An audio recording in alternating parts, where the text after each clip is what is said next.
Welcome back to the deep dive in the Agile Product Hub. Many organizations ask teams to be agile, empowered, and outcome-focused, while the leadership system still behaves through control, reporting, escalation, approvals, and certainty. Yeah, it's a massive collision. We're looking at a really fundamental tension in the modern corporate world today. Right, because you have these, highly capable teams. They're trying to navigate this complex, totally unpredictable digital reality, and they're essentially being suffocated. Suffocated is the exact right word. I mean, they're trapped in an operating system that just demands this absolute illusion of perfect predictability. And that collision, that's what we're going to examine today.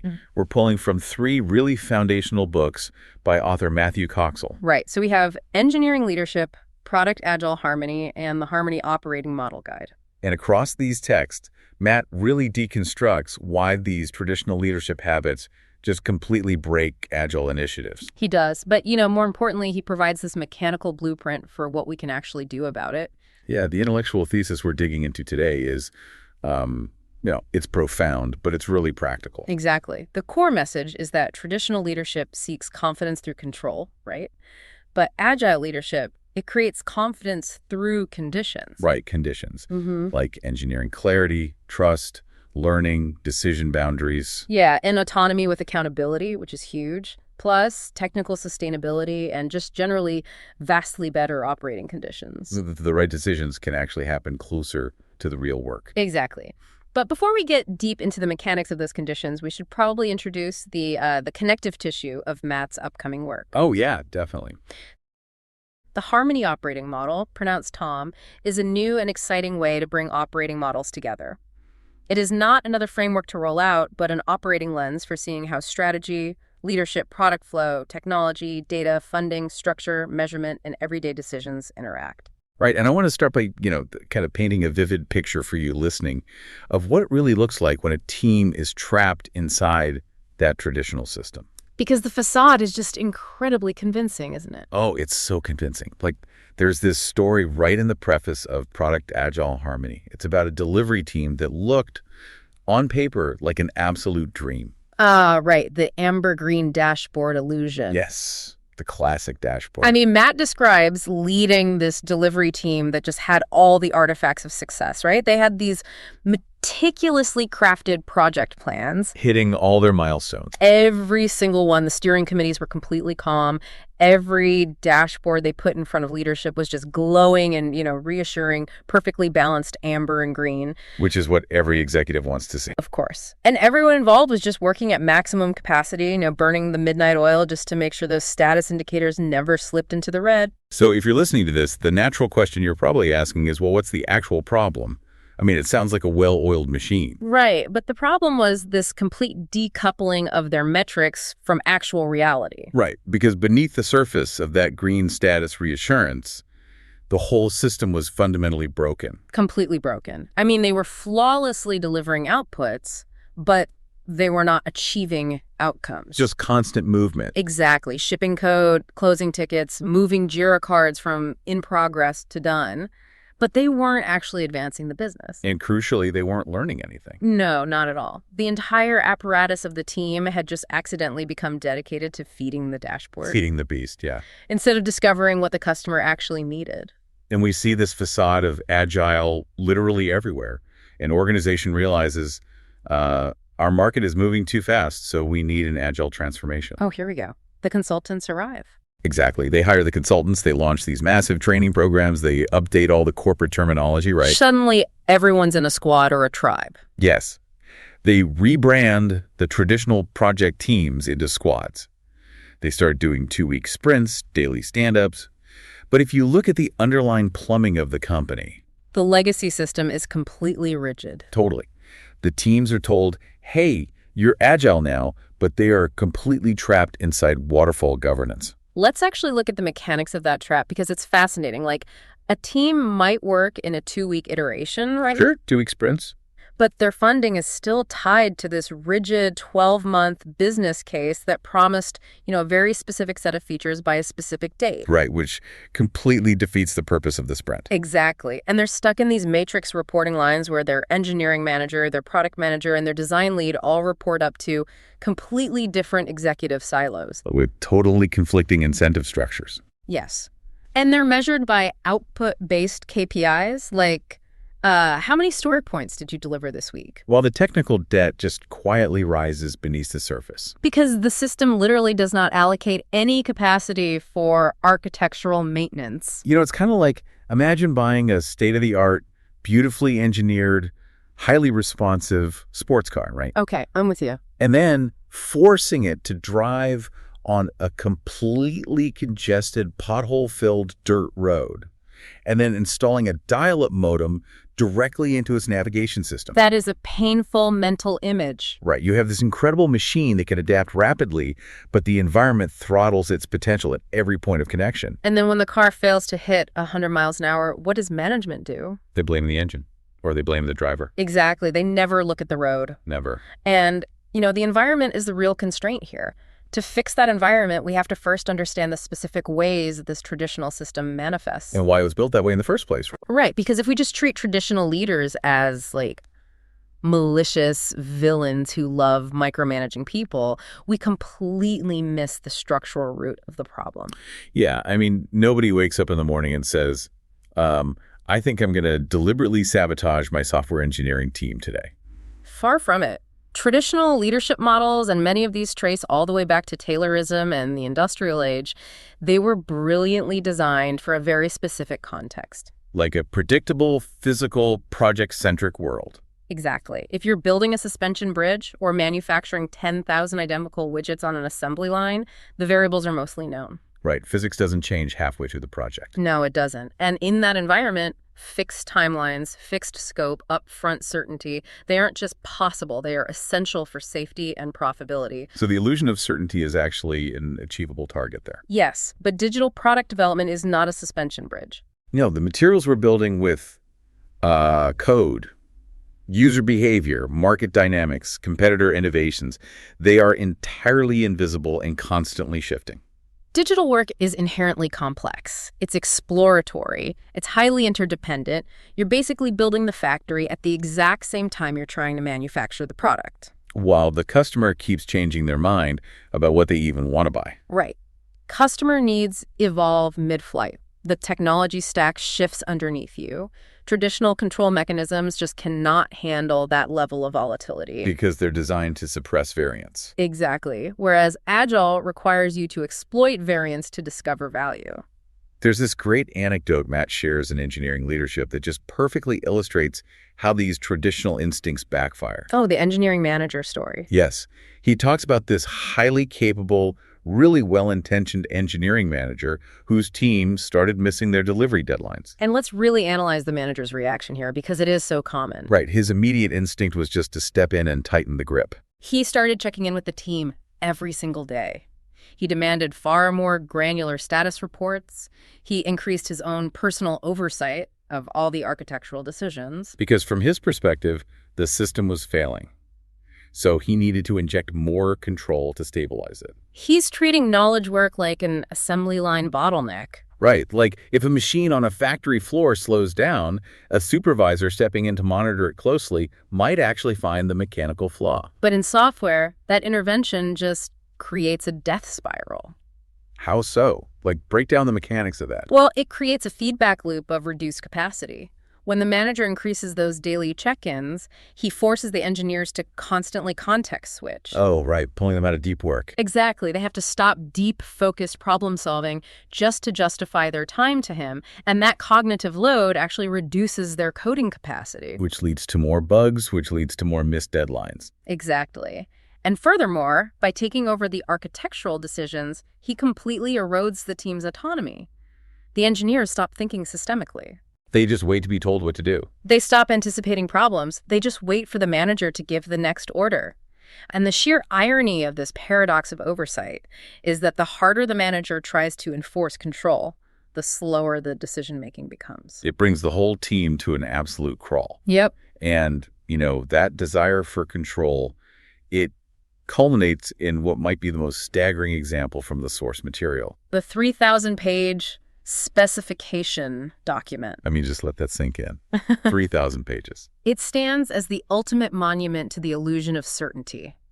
Matt details this massive multi-year initiative where a traditional organization tried to define every single element of a complex digital system up front. Before a single line of code was written. Before a single real user interacted with a prototype. Before any genuine learning could happen, they pumped out 3,000 pages of requirements. Let's really think about the mechanics of producing a document like that. It's terrifying. It is. It requires hundreds of people sitting in windowless conference rooms for months, debating the hypothetical placement of a button or the hypothetical structure of a database. For a product that won't even launch for another 3 years. Right. And by the time the ink is dry, the market has moved on. The technology is obsolete. It's just a desperate organizational demand for upfront alignment, and it shatters the second it makes contact with reality. And we really have to look at the systemic signals that drive a company to produce a document like that. Because this isn't just, a rogue project manager gone mad. No, not at all. As Matt's work on THOM points out, behavior in an organization is almost entirely shaped by systemic signals. Right. People don't behave based on what's written in a strategy memo. Or what the CEO says in a town hall meeting. Behavior is shaped by what gets funded, what gets escalated, what gets celebrated, and crucially, what gets tolerated. So if an organization requires this mathematically perfect ROI projection before they release a single dollar of funding, they are structurally demanding that teams lie to them. They're demanding that 3,000-page spec. Exactly, the mechanism. If the executive layer publicly claims to value, learning and experimentation, but then privately punishes a team when a validated experiment proves a multi-million-dollar feature shouldn't be built. Right, because it won't yield returns.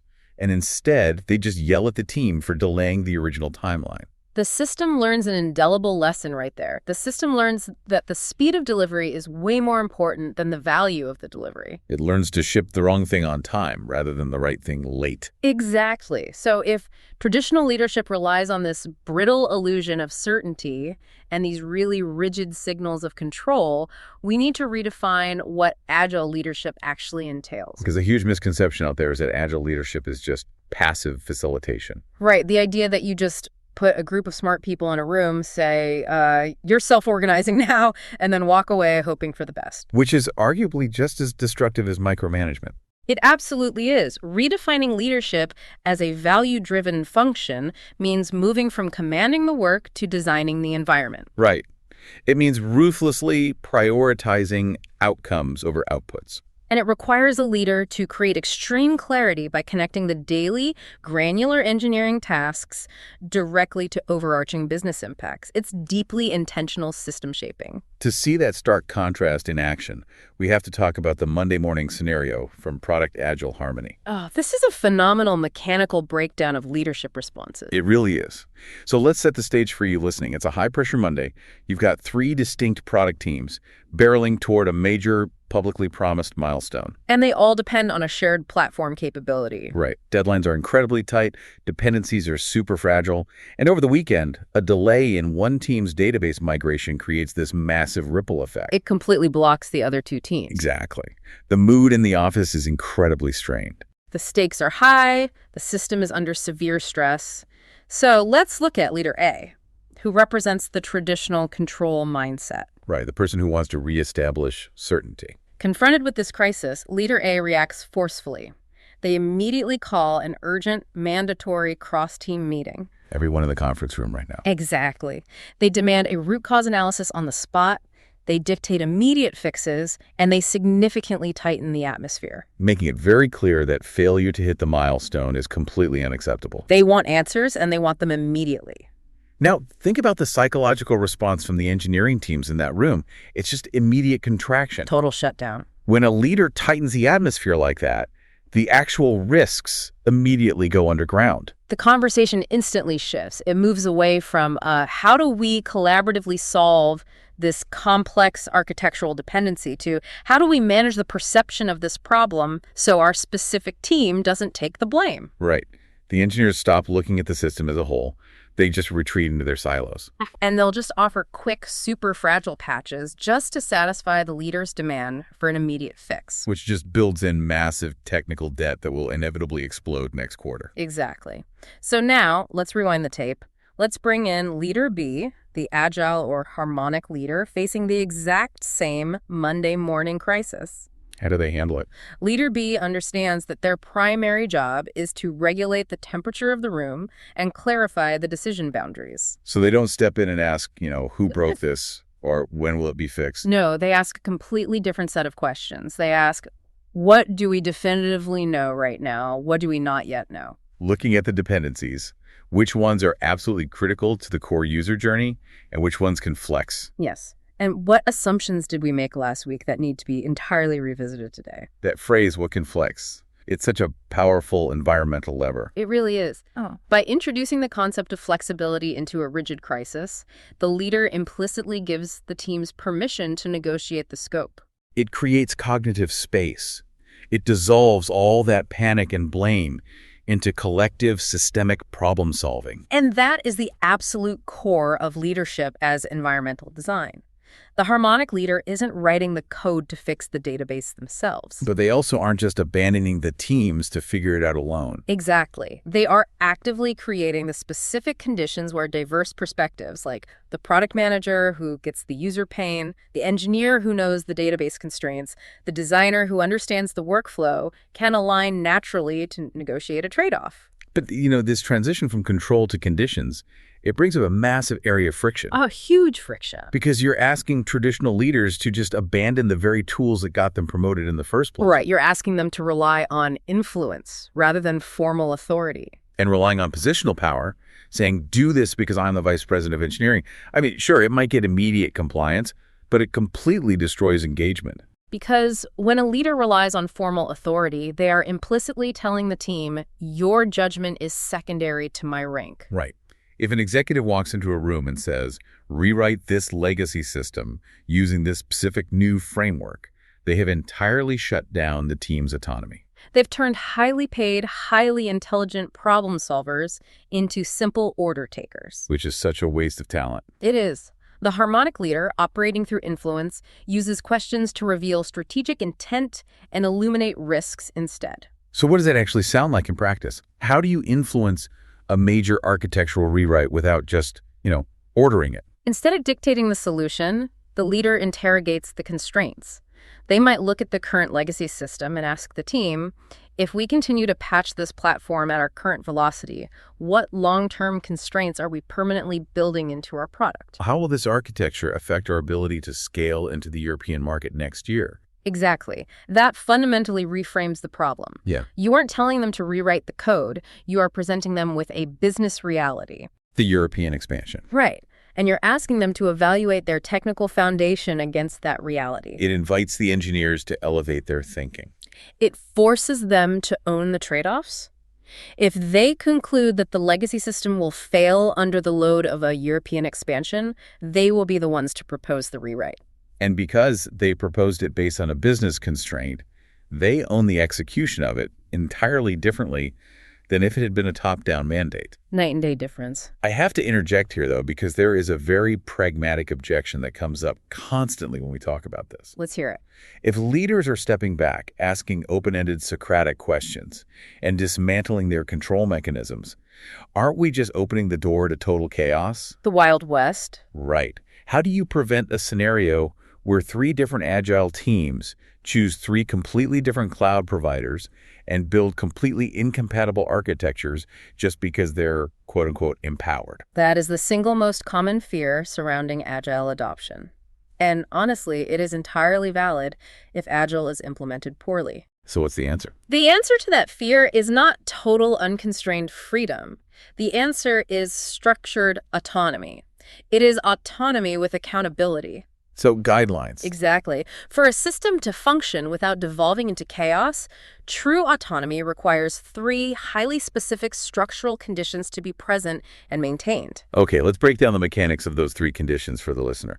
What is the first pillar? The first condition is absolute clarity of goals and strategic intent.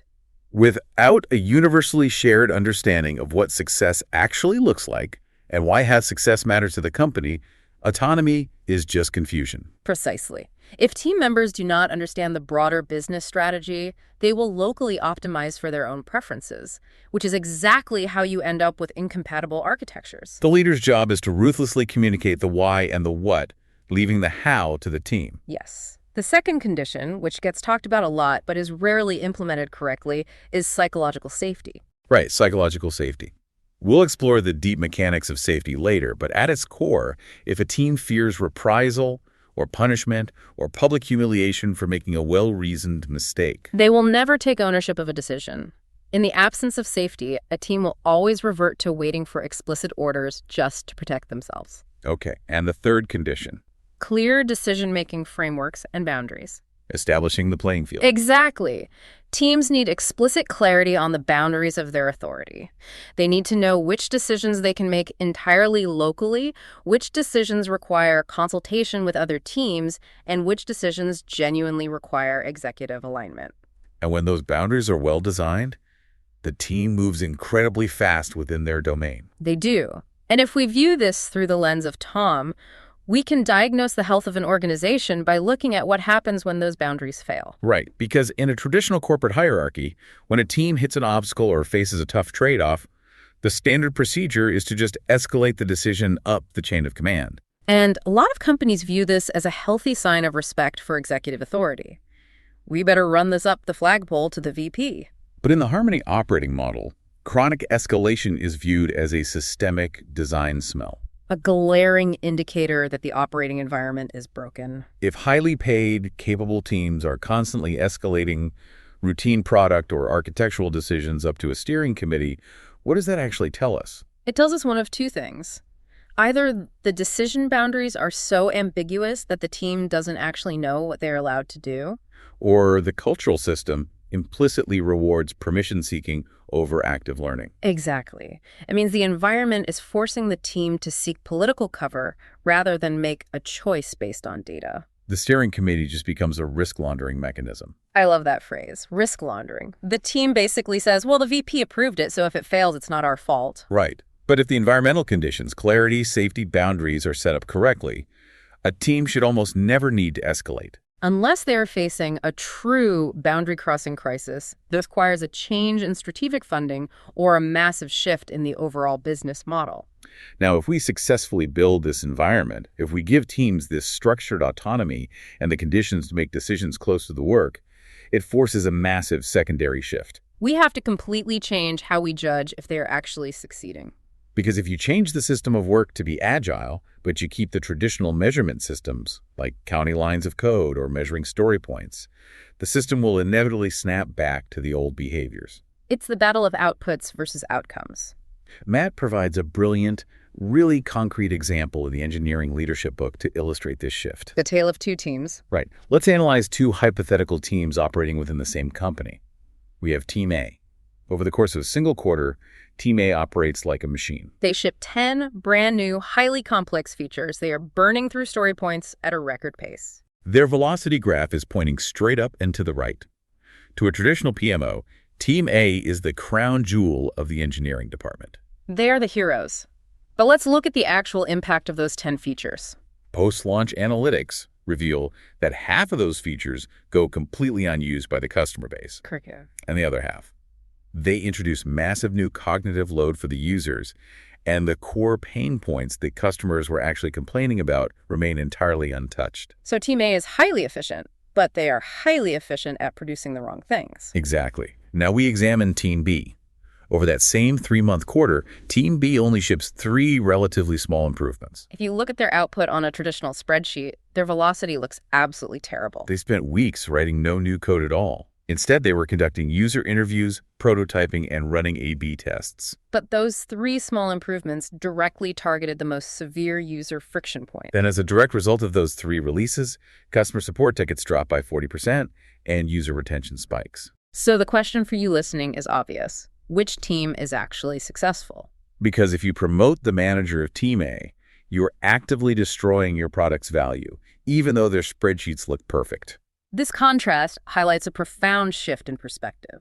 Team A represents the pipeline mindset. Right, pipelines. They optimize for predictability and volume. A pipeline takes a set of upfront requirements, turns them into code as fast as possible, and pushes them out the door. It measures success by volume, speed, and adherence to the initial plan. And a pipeline assumes the upfront requirements were perfectly correct, which we know from the 3,000-page spec discussion is almost never true. Never, exactly. The THOM concept introduces the antidote to the pipeline, the product loop. Where pipelines optimize for predictability, loops optimize for learning. The mechanics of the THOM products loop involve 3 distinct continuous phases: discovery, delivery, and validation. Let's break down the mechanics of that loop for everyone, because it requires a fundamentally different cadence of work. Okay, so in a loop, a team identifies a problem in the discovery phase. They hypothesize a solution. Then in delivery, they build the smallest possible increment of that solution to test the hypothesis. But the critical phase, the one that traditional companies almost always skip, is validation. Yes. The team releases the increment, gathers empirical evidence on whether it actually changed user behavior or solved the problem, and then structurally feeds that learning back into the very next discovery cycle. And the mechanical consequence of running a product loop is that it might feel significantly slower at first. You have engineers sitting in on user interviews instead of typing on their keyboards. To a traditional manager, that looks like wasted capacity. Right. Why aren't they coding? It does slow down the initial delivery of raw code, but it dramatically increases the probability that the right thing is actually being built. But the danger occurs when an organization is placed under severe market pressure, right? Oh, absolutely. When revenue dips or a competitor launches a new product, what happens? The organization panics. Exploration and discovery are immediately shortened. The validation feedback loop is completely deferred or ignored because we don't have time to measure, we just need to ship. And the teams instinctively revert to pipeline behaviors, churning out output metrics, because motion feels like progress. And the word value gets thrown around constantly, but it devolves into a hollow corporate buzzword rather than an experienced reality for the customer.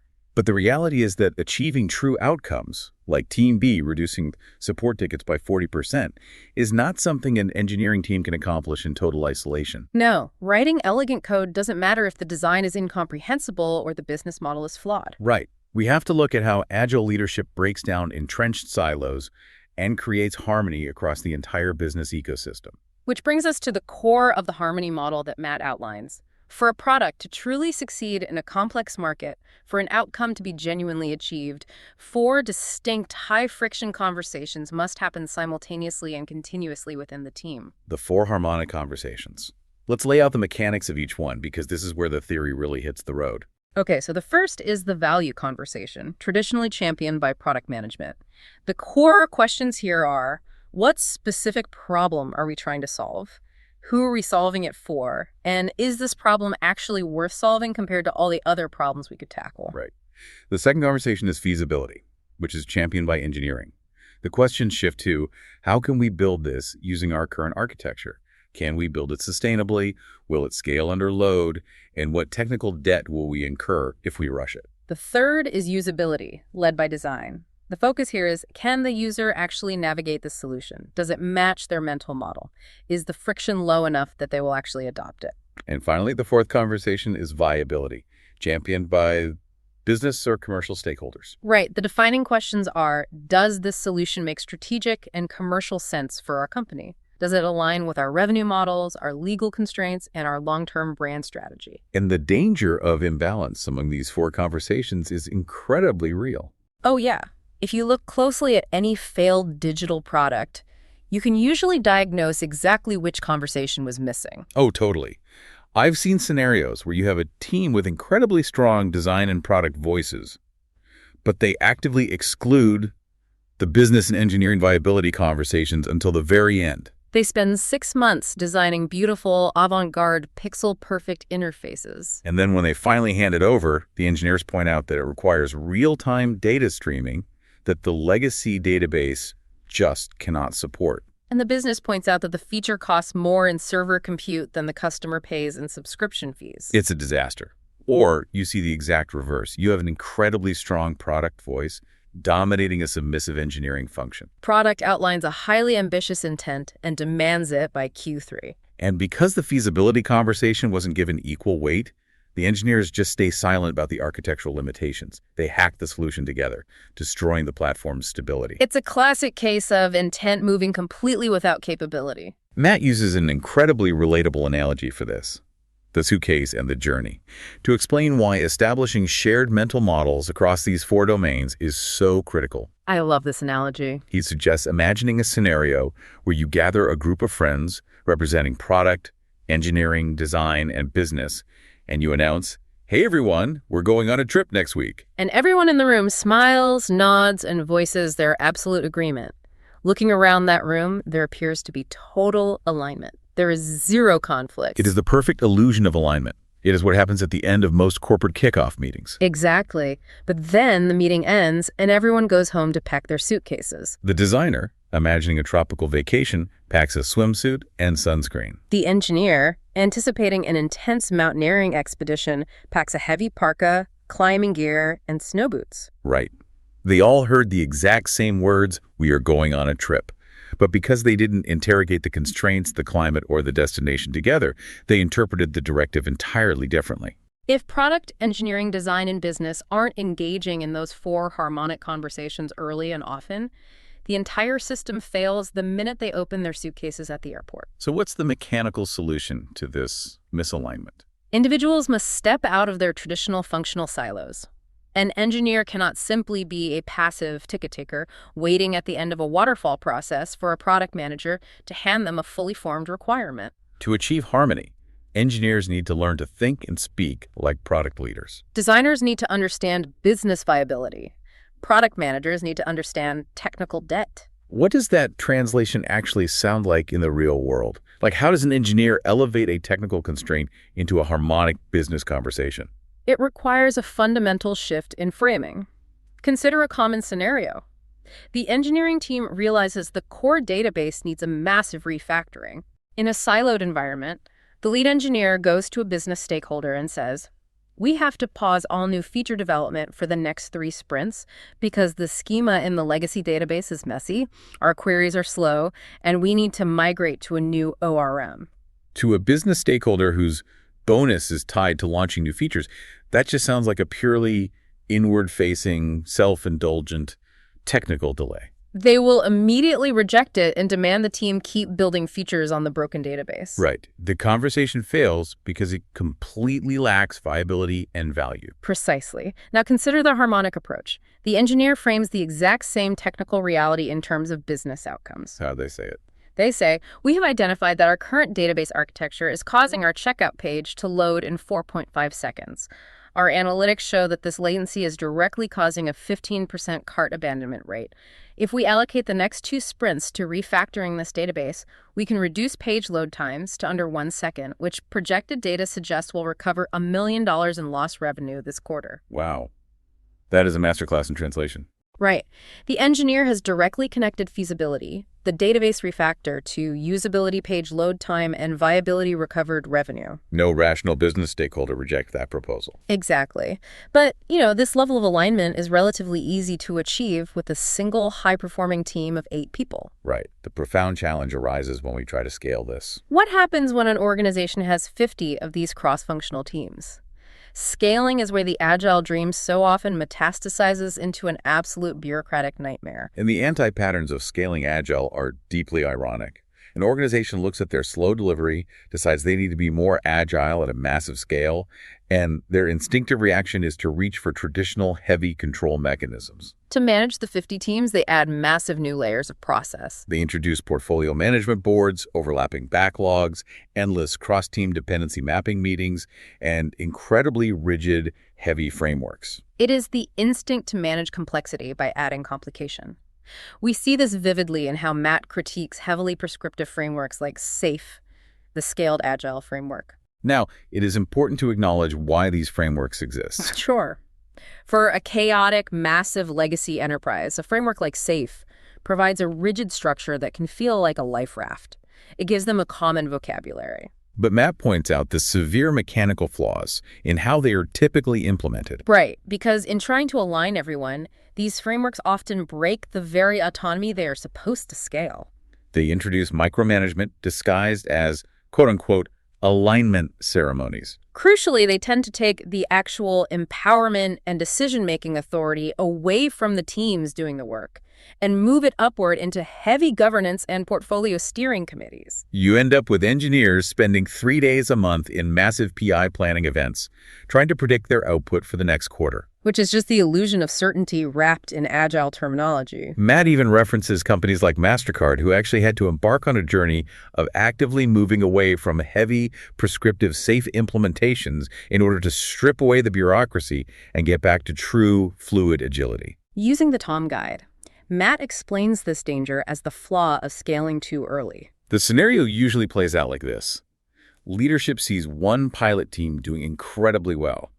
They are running fast, making great decisions, operating in perfect harmony. And leadership thinks, great, let's document their daily stand-up, their sprint length, and their Jira board layout, and mandate that all 50 teams copy that exact process tomorrow. That is the fallacy of copying the practice without copying the context. You can mandate that a team hold a 15-minute stand-up every morning, but you cannot copy and paste the deep psychological trust that the pilot team built over a year. You cannot copy the clear strategic intent they were given by a great leader.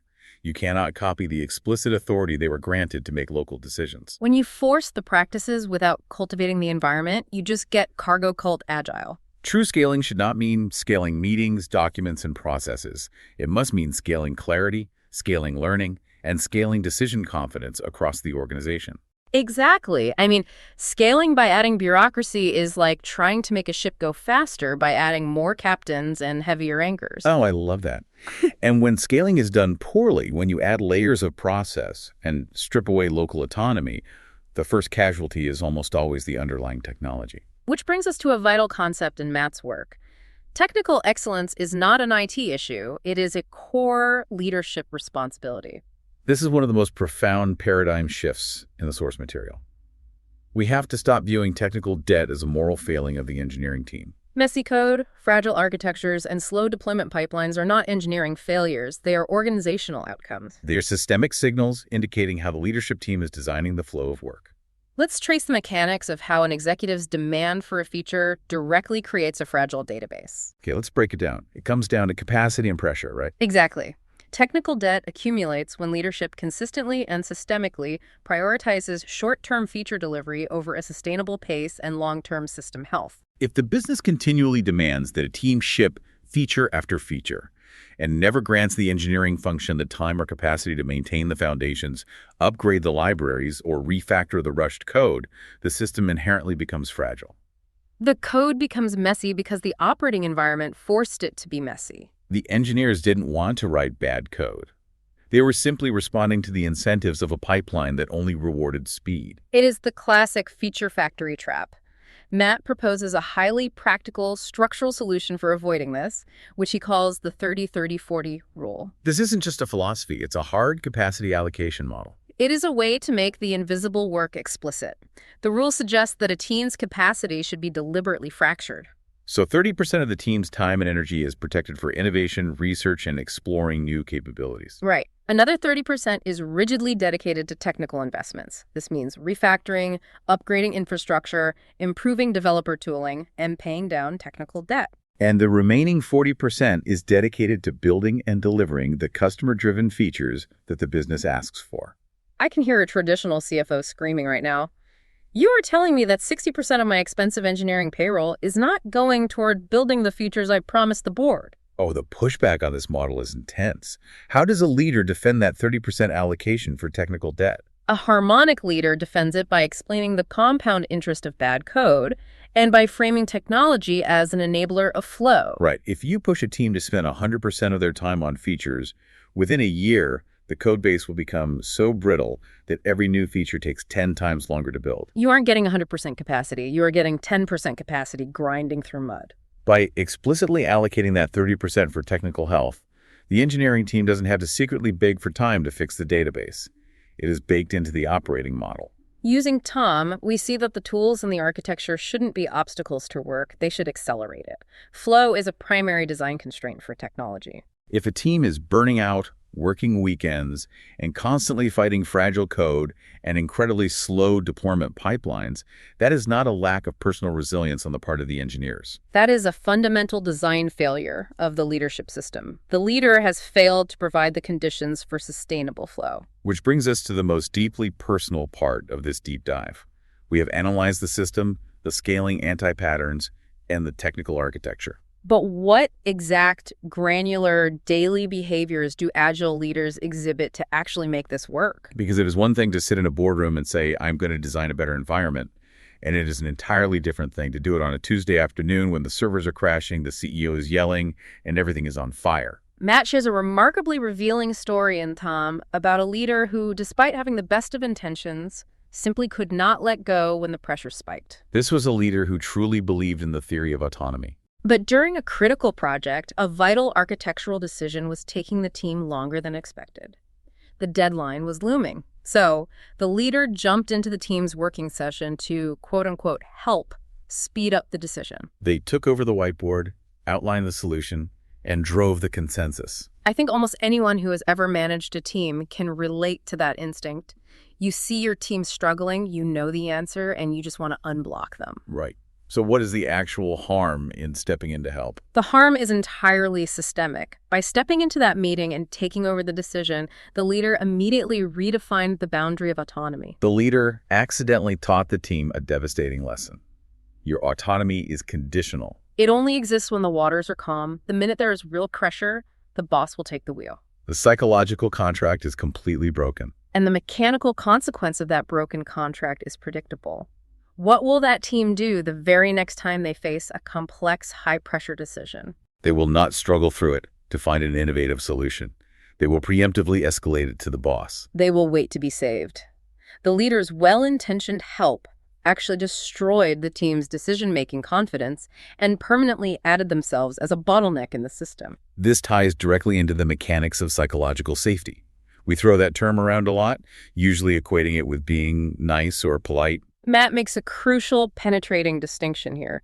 Psychological safety is structural, not cultural. It has nothing to do with having beanbag chairs in the break room or smiling warmly during Zoom meetings. It is entirely about system signals and tangible consequences. If a leader stands up in a town hall and verbally praises bold experimentation, but then structurally punishes, demotes, or fires an engineer who ran a well-reasoned experiment that happened to fail, the leader has structurally removed safety from the entire organization. The system listens to the firing, not the town hall speech. A massive part of this daily behavioral shift is how a leader handles incoming organizational pressure. A traditional leader acts as a conduit. When unrealistic demands arrive from the market or the board, the leader panics and simply dumps all those demands onto the team's backlog, telling them to work harder. But the harmonic leader acts as a shock absorber. They absorb the pressure, they pause, they force the business to make explicit trade-offs, and they aggressively protect the team's focus. A leader's true job is to separate urgency from importance. And that requires immense courage. So a big part of leadership is actually having the fortitude to look a powerful stakeholder in the eye and explicitly say, no, we're not doing that right now. Stating explicitly what will not be done is one of the most powerful and clarifying actions a leader can take. When a leader definitively kills a distracting initiative, it stops the team from hedging their bets. It eliminates the cognitive load of trying to keep a doomed project on life support, allowing the team to commit 100% of their energy to the real strategic priorities. Okay, if we have leaders behaving this way, if they're acting as shock absorbers, protecting focus, explicitly allocating time for technical excellence, and fostering structural psychological safety, how do we evaluate their performance? Because if we measure this new type of leader using old industrial age metrics, we're going to inadvertently incentivize a return to the older behaviors. We must recognize that measurement in an organization is never neutral. Metrics do not just passively observe reality. They actively shape it. This brings us back to Goodhart's law. When a measure becomes a target, it ceases to be a good measure. If you measure a leader's success strictly by engineering velocity, how many story points their team burns down or how many features they push to production, you are explicitly incentivizing that leader to pressure their team to ship bad code as fast as possible. You are incentivizing them to avoid complex, highly valuable architectural problems because solving those problems might slow down the velocity graph for a few weeks. So what are the new metrics? We have to move beyond tracking engineering busy work and align the metrics with actual business and systemic health. We transition to metrics that measure the flow of value and the stability of the system. We look at things like lead time for change. Mechanically, how quickly can the organization safely go from a validated idea to code running in production? We look at the DORA metrics: deployment frequency, mean time to recovery when things break, and change failure rate. Beyond engineering, we measure true business outcomes: customer retention, direct revenue impact, and operational efficiency. And critically, we measure the system's human sustainability by tracking developer experience and team health. In the THOM principles, Matt emphasizes a critical rule about how this data is utilized. He states that data must be used as a feedback mechanism, not as a tool for surveillance. That distinction dictates the trust level of the entire organization. Mechanically, data should be reviewed and discussed exactly where the decisions are made with the teams themselves. If a team's lead time for change is slowing down, that data should help them diagnose a bottleneck in their deployment pipeline so they can fix it. But if that exact same data is pulled upward to a centralized executive dashboard, simply so senior leadership can audit, judge, and punish the team from afar, the data becomes a weapon of surveillance. When teams feel surveilled, they will manipulate the data to protect themselves. The separation of learning conversations from evaluation conversations is absolutely critical for maintaining integrity in the system. We have covered an immense amount of ground today, unpacking the deep mechanics of the transition from control to conditions. Let's bring all these threads together and look at the ultimate destination of this journey. We are talking about building a future state where the organization runs on continuous harmony, and the leader's ultimate legacy isn't a string of heroic late-night saves, but the creation of a self-sustaining ecosystem. Matt has a beautiful, highly challenging thought on this legacy. He suggests that the ultimate goal of an agile leader is to actively make themselves less necessary over time. You are shifting your identity from being the indispensable hero who constantly jumps in to solve the daily crises to becoming the quiet steward of the operating system. You are tending the soil of the garden, ensuring the nutrients, the funding, the data, the safety are present, rather than micromanaging the growth of every single leaf. In the final chapter of Product Agile Harmony, he paints a picture of what he calls the fully harmonized organization. And what strikes me most about this description is that it isn't louder or faster or full of frantic, chaotic startup energy. It is remarkably quieter. It is calmer. It is highly intentional.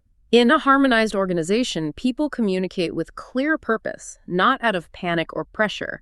It doesn't mean it's a utopia without conflict. Tensions absolutely still exist because the external market remains complex and unforgiving. But those internal tensions between product wanting a feature and engineering wanting stability are handled as productive, data-driven trade-offs, not toxic interpersonal battles. Harmony isn't a temporary milestone you reach and lock into place. It becomes an ingrained capability, a muscle that the organization exercises naturally every single day. To wrap this incredible deep dive up, I want to leave you, the listener, with a few provocative questions to take back to your own teams, your own leadership meetings, and your own operating models. First, look closely at your incentive structures. Where are you asking teams to be agile, iterative, and outcome-focused, while your HR and finance departments are still rewarding traditional control-based leadership behaviors? Second, when market pressure rises in your company, and it always will, do decisions mechanically move closer to the teams doing the work, or do they immediately escalate upward, further away from the context? And finally, look at your dashboards. Are your metrics genuinely helping your teams learn how to build better products? Or are they just teaching them how to manipulate data to protect themselves from executives? Those are the exact diagnostic questions that strip away the facade and reveal the true operating model of a company. And if I can add one final thought for everyone to mull over regarding their own leadership legacy, what if the true ultimate measure of your leadership isn't what your team manages to accomplish while you are in the room directing traffic, but the decisions they have, the courage, the context, and the safety to make when you are on vacation? That is a perfect note to end on. Thanks for listening to the Deep Dive on the Agile Product Hub. You can find more articles, books, and podcasts at agileproducthub.com. Until next time, keep making work clearer, calmer, and more connected.